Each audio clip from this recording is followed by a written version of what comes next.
This week's Tuesday tip is on discussions.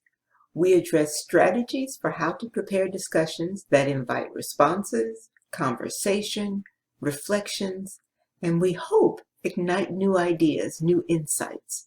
Now, there are a number of advantages to discussions. Discussions allow students to deepen their understanding of course material, and they allow instructors to see if students have learned the concepts that are being taught and to identify points of confusion. Ideally, discussions create an environment where everyone learns from each other.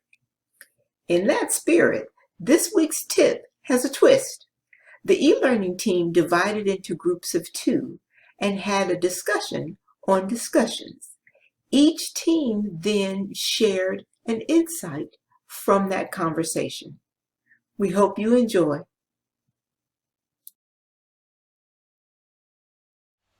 Hi everyone. I hope you don't mind. I'm gonna record a quick recap on a conversation that Anthony Jones Scott and I had this morning on the topic of good tips for discussion forums. We were going to record that conversation, but ran into some network difficulties that was preventing us from getting audio both ways. So we eventually decided let's go a slightly different direction. So in our conversation, Anthony mentioned the importance of modeling that good discussion behavior. In other words, if we want students to provide good responses and good feedback to others in their group, we need to be providing that to them as well and sort of modeling that. I take that I kind of operationalize that idea in a slightly different way. So I could actually engage in a discussion forum with my students. I try not to do that in the graduate level classes that I teach.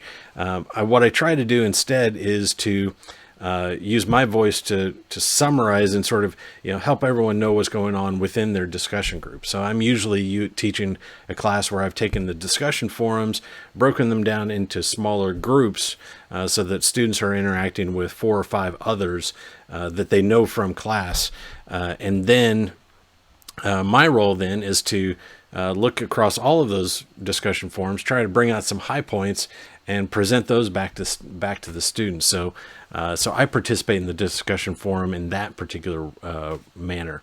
That also helps me give some shout out and feedback to students or groups that are doing particularly good work in the discussion forums. We can highlight that and sort of encourage that behavior in a positive way. So Anthony also talked about the importance of using discussions intentionally. In other words, using them where they're useful, and as opposed to just using them as the default type of assignment. There's no reason you should feel compelled to use a discussion forum in an online class unless you want students to communicate in some particular way. That could mean a traditional discussion where you want to see, that's where if you look at the threads, you want to see a lot of discussion forum back and forth, a lot of messages back and forth with students. That's what looks like a rich discussion.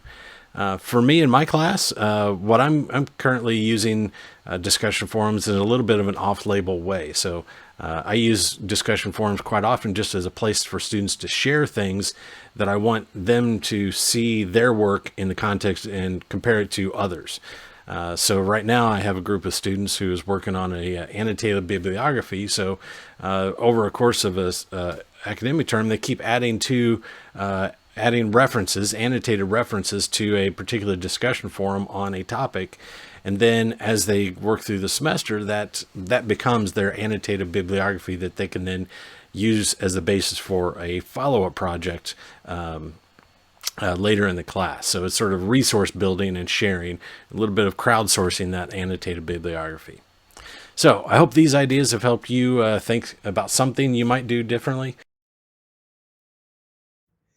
Nancy, thanks for inviting me to your Canvas site. I'm particularly interested in these discussions that you create. Could you click edit for me? I have a question for you really quick.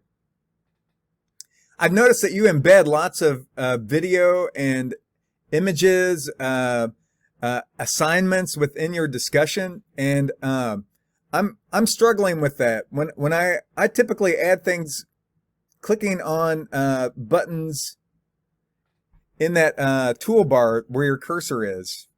Is there a quicker way? It just takes forever. Yeah, sure. So this rich text editor here gives you some options to include recording yourself if you click this button here, but you can also utilize the options that are here on the right, which are links, files, and images that would be embedded right in your course site. So all you would do is click your cursor into the edit box there, and then find, let's say, page of something that you want to put in there. What? So let's just. What are these? These are pages that you already created for your Canvas site? Yes, absolutely. So all I do is click on it, and I can put things right in there to even include YouTube videos. So, wow. That's interesting.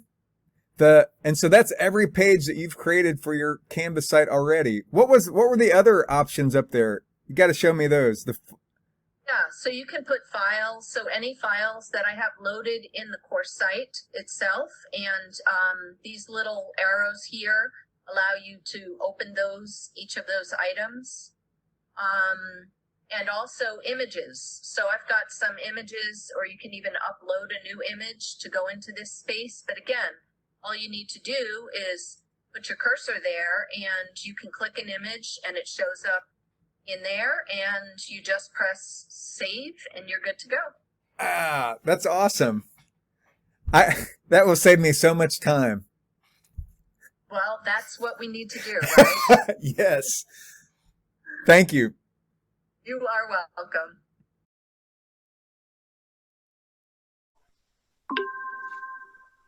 Hey again. So we just wanted to, chat with you all about our own suggestions, experiences of engaging with students online and getting those discussions going. So getting into some of the different expectations we have for an online discussion, maybe in comparison to face-to-face.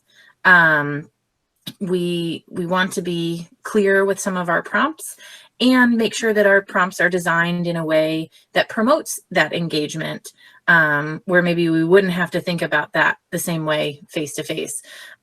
So I tend to do that by encouraging students to apply course concepts to experiences that they have in real life. So they're sharing personal stories.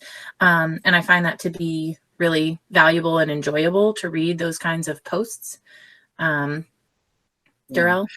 And then one of the things that I like to do is to make sure that I'm clear in the quality of the post that I'm looking for. So not only do I specify that they need to post, their own response, but then that they need to engage two of their other peers' responses, and they need to, in their responses do X, Y, and Z, so that they're very clear about, it's not just, hey, I really agree, great job, but like there's actually a quality to the response that they actually need to post. One of the other things that we think about is, considering the benefits and drawbacks of online discussions. And so I'll turn that over to Megan to talk about. So in an online discussion, every student participates. You don't really have that opportunity to kind of sit in the back or let other people talk for you. And so that can change the quality of responses. And so you'll see that sort of naturally fall out and appear in the discussion, that some students will be clearly more engaged than others. And so being prepared for that, and again, with those expectations, that can help set students up for more success. Another thing that I have liked about online discussions is students feel a little more comfortable sharing personal stories and things in ways that I wouldn't necessarily expect them to do face-to-face. And that can also be really, enriching for that discussion, and finding moments of connection where they may not have exposed certain things or explained certain experiences in the face-to-face classroom the same way. Yeah. The last thing that we wanted to really, talk about this week is that online learning presents us an opportunity to perhaps reconsider. So we can engage students in peer-to-peer dialogue and review, And one of the things that I like to do is to actually use the peer review function in Canvas, which is really awesome. It'll do it automatically for you if you desire, or you can do it manually because you want people to work in particular groups. But it allows students to actually do the peer review in this online format. And Megan? Yeah, just knowing that if it's a discussion face-to-face, it doesn't have to be a discussion online if there's a better tool for it. Yeah.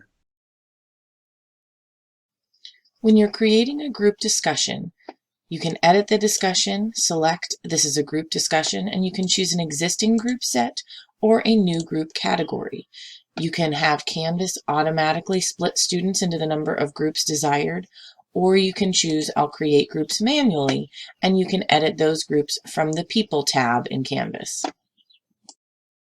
Well, trying to keep it brief. It was great to talk with you, Megan, and to talk with you all once again. Bye. Bye.